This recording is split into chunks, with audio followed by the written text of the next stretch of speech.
Hello friends. Welcome to Spinal Cord Injury TV. Let's share with you compilation of paraplegic lady, daily life activities. Please do well to enjoy the videos. Swimming for individuals with paraplegia can be a highly beneficial and enjoyable form of exercise.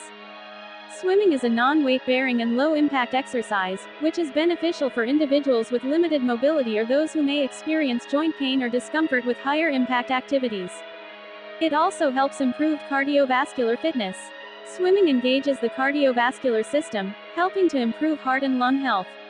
It can also contribute to better circulation and overall cardiovascular fitness. Swimming involves movements of the arms, legs, and core, providing a comprehensive full-body workout. This can help strengthen muscles, improve flexibility, and enhance overall physical fitness.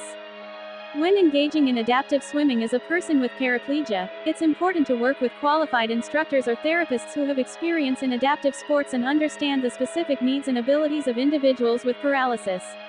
They can provide guidance on proper techniques, safety precautions, and tailored exercise programs to maximize the benefits of swimming while minimizing risks.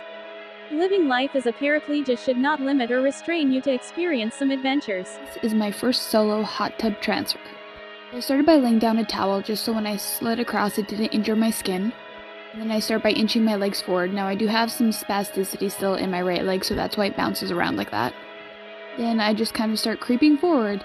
Normally I would try to do this from the side, but I couldn't lift myself over my wheel and side guard because the edge of this hot tub was pretty low, so I figured that this was the easiest way for me to do this by myself. Overall, I'd say this was a success. You guys love seeing how I've adapted to doing everyday things, and swimming is one of my favorite things to do and one of your guys' favorite things to watch. So I want to show you guys how much better I am at getting in the pool by myself and swimming. Yes, I already know this is terrible for my skin, but sometimes you just gotta live your best life. I did suffer a little bit. Yes, I did get a little sore from this, but I digress. So how I do this, I just scooch my way to the edge of the pool. Normally I do put a towel down, but you know what? We didn't do it this time. And then I just kind of plop myself in, hold my breath, and flop over, and then you just kind of float. There's this misconception because you're paralyzed you can't swim or float, but if you throw a baby in the water, they can float and swim. I'm pretty proud of this, teaching myself to turn around. Keep in mind this is chest level water, and I do have voluntary function in one of my legs, so when I'm in the water, I'm able to use it to the best of my ability, which is also really good physical therapy for it, but that's how I go swimming, and honestly, I've gotten so much better at it. Come with me as I take my new Key Mobility Rogue 2 wheelchair on its first adventure. Now, my wheelchairs have been critically damaged in flight before, so after a little bit of reading and research, I found out that if your wheelchair is small enough, you actually can request that it be stored in the cabin instead of with the cargo and the extra baggage. Because, fun fact, that is often where the wheelchairs are getting damaged. It's with the loading and unloading. So I was able to request that it be stored in the cabin this time. However, this particular aircraft just wasn't large enough to accommodate my wheelchair in the mobility device closet because of their emergency medical equipment, which was fine. They got my wheelchair to the beach all in one piece without any damage. And look at her. She is stunning. She was meant for the beach. Look how gorgeous she looks. Because my new wheelchair is so much lighter, I wanted to show you guys how easy it was for me to maneuver over some tough terrain. So it doesn't quite look like it, but these were quite bumpy, and the ledges to get up onto the sidewalks were also quite aggressive, and I want to show off my skills, how easy it was for me to pop up my front casters to get around by myself. Now, normally inclines or any kind of ramps are quite hard for me, and again, you can't tell by this video, but this was quite steep. However, my new wheelchair is so much lighter than my other, I was able to do this all by myself with ease. Now, obviously, this is Key's first time on a vacation, so I had to take her swimming. I found it really easy to transfer in and out of my wheelchair, and it made swimming that much more fun. I also got some compliments from people that I normally don't get. They really like the look of my wheelchair because it's so sleek, and they love it. We also got to watch some pretty amazing sunrises together. This wheelchair is so light and compact, I will definitely be traveling with it more. I can't wait to take it on more adventures and see where else my Key. Friends, welcome to Spinal Cord Injury TV. Here on this channel we promote spinal cord injury community, with their visuals, and analyze their everyday-to-day activities. Putting on pant as a paralyzed person, some find it easier laying on bed, while some can do it on sofa or on their wheelchair independently. Some guides that can help you navigate to achieve putting on pant easily as paraplegia. 1. Sit on the edge of a firm, stable surface like a bed or chair. This will make it easier to maneuver your legs. 2. Lay the pants out in front of you, with the waistband closest to you and the legs facing away. 3. Lift one leg at a time and guide it into the corresponding pant leg. Use your hands to help manipulate your leg if needed. 4. Once both legs are in, pull the pants up over your hips and bottom, fastening the waistband as needed. 5. Practice the technique. It may take some time to get the coordination and muscle memory down. The key is to go slowly, use assistive devices, and find a method that works best for your individual needs and abilities. How do I put my pants on as a paralyzed person? This is a question I get all the time, and I thought I would share you guys here today. A lot of paralyzed people find it easier to get dressed in bed. I do not. I think it makes it much harder to fight and pull clothing against friction from the bedding, so I just get dressed in my chair. I equate putting pants on now to putting pants on a baby. You just gotta get the legs, put them in, wiggle them around till they're in the right spot. So obviously I've sped this up, but it can take anywhere from 5 to 10 minutes to put on my jeans, and that's with like a good hand day. This is a perfect day, so you can imagine if I'm in pain or having bad hand days, this takes much longer. Alright, now that I got them this far, this is obviously the hardest part, and that's to pull them up over my bum. So it's just a lot of like maneuvering and getting as much of the material to my hips as possible. And then I reach behind and I find the back belt loop, and I pull it up like that. I don't have great grip strength when I reach behind, so that's why I use the belt loops to my advantage. And I have to make sure I'm not leaning too far forward or I will fall out of my chair. So, just like that. And buttons and zippers can be hard for me, but I've gotten really good at figuring out how to do it by myself. And there you have it. That's how. Friends, welcome to Spinal Cord Injury TV. Here on this channel we promote spinal cord injury community, with their visuals, and analyze their every day-to-day activities. Here is day in life of paraplegic lady using her standing wheelchair as therapy to carry out some activities. Come get Halloween ready with me. Halloween is my most favorite holiday of the entire year, so normally I go all out. I put a bunch of decorations in the front yard, and I sit outside normally by a big fire pit, so the other kids can warm up, I can keep warm, and it's more accessible trick-or-treating for everyone, either with kids with strollers or other people with mobility issues, but we hit so much snow this year I just couldn't do that. So I'm decorating the inside of my home, so when the trick-or-treaters come in, it still feels spooky and like Halloween.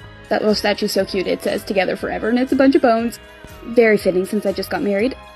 Everyone's always asking, how do you love Halloween more than you love Christmas? And honestly, it's because I think Halloween was just a more inclusive holiday for me growing up.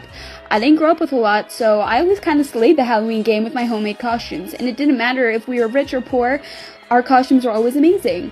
But my real love for Halloween started at my granny's house. She always had the most immaculate decorations, and it was just such a tradition in our family to all meet up there and trick-or-treat together. Now I strive to be that house. You know that house that you always have to hit because they give out the best candy? I want to be that person. So I give out over 100 big bars, a bunch of assorted candies and chocolates and chips, and I even made Oreo spider cookies for my nieces and nephews. Come back later to see my decorations.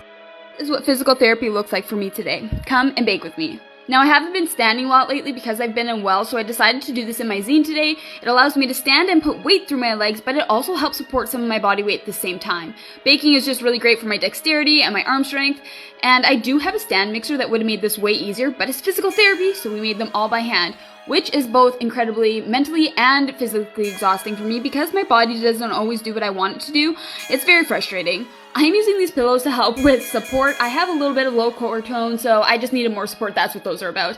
I only had blue and green food coloring, so that's what they look like. Are they the ugliest cookies ever? Yes, but did I make them all? Friends, welcome to Spinal Cord Injury TV.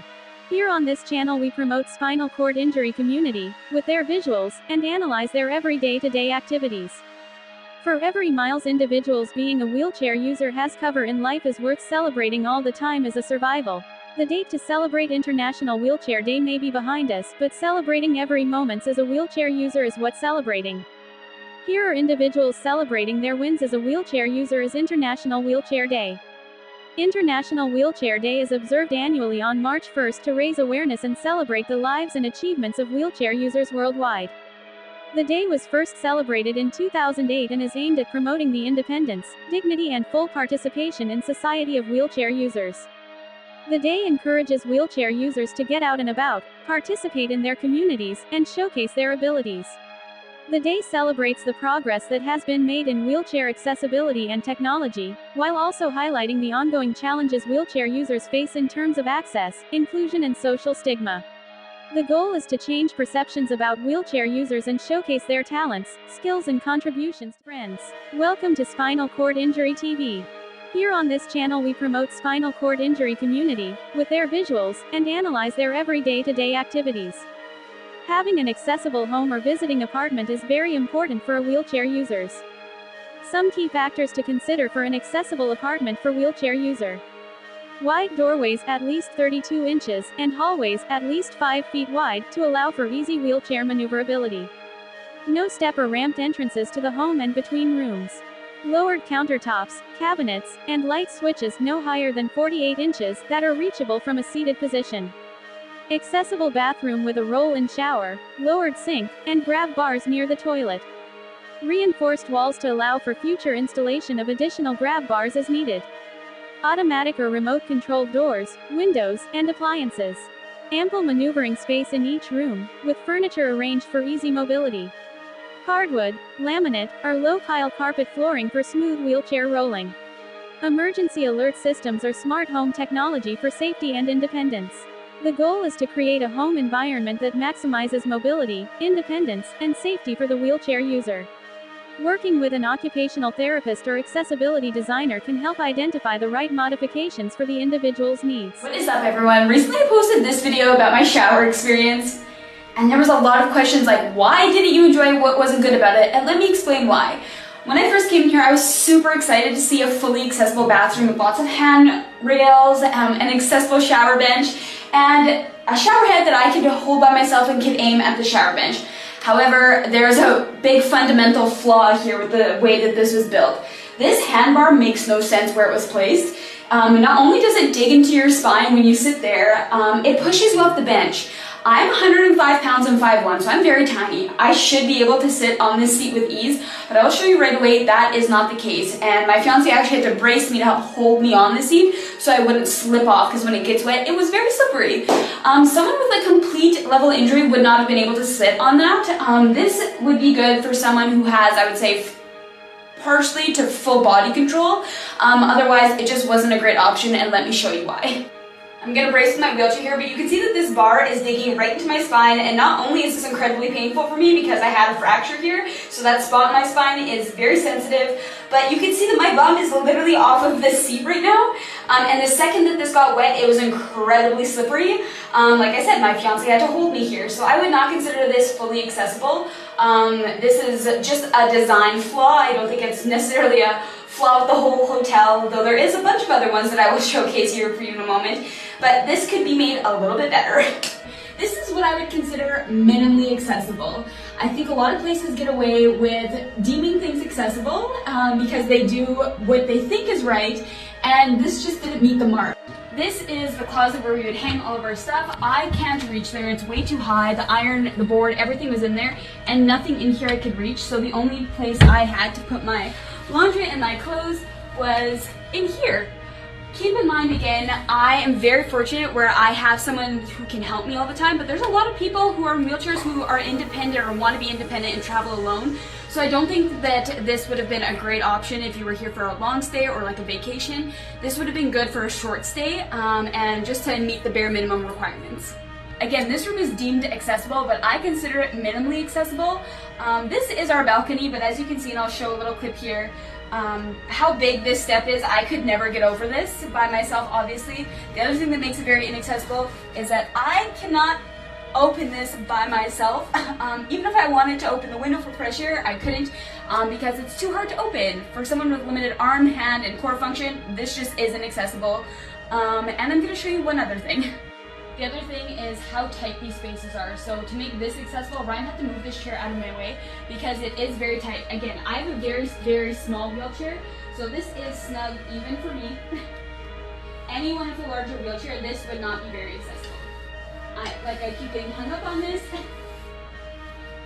So that tight space doesn't really make that accessible either. And this isn't to bash this hotel. It did have a lot of good features. It obviously had elevator access. There was enough room in the bathroom for me to move and enough room for me to transfer into the bed on that side. There's just a few fundamental flaws, like I was saying. That's something that can be worked on, and I will showcase another hotel we stayed at. I think you just have to be able to pick and choose what you want. If you want an accessible room versus accessible amenities. And friends, welcome to Spinal Cord Injury TV. Here on this channel we promote spinal cord injury community, with their visuals, and analyze their every day-to-day activities. CAFO stands for knee ankle foot orthosis, which is a type of orthotic device used to support and stabilize the knee, ankle, and foot. While CAFOs are more commonly associated with conditions like lower limb weakness or paralysis due to neurological disorders or injuries, they can also be used by individuals with paraplegia, particularly for specific purposes. CAFOs may be utilized for individuals with paraplegia, which gives ambulation support. In some cases, individuals with paraplegia may have partial leg function or limited mobility. CAFOs can provide support and stability to the lower limbs, allowing for assisted ambulation using assistive devices like walker. It's important to note that the use of CAFOs for individuals with paraplegia should be assessed and prescribed by healthcare professionals, such as orthotists, physical therapists, or physicians specializing in spinal cord injury rehabilitation.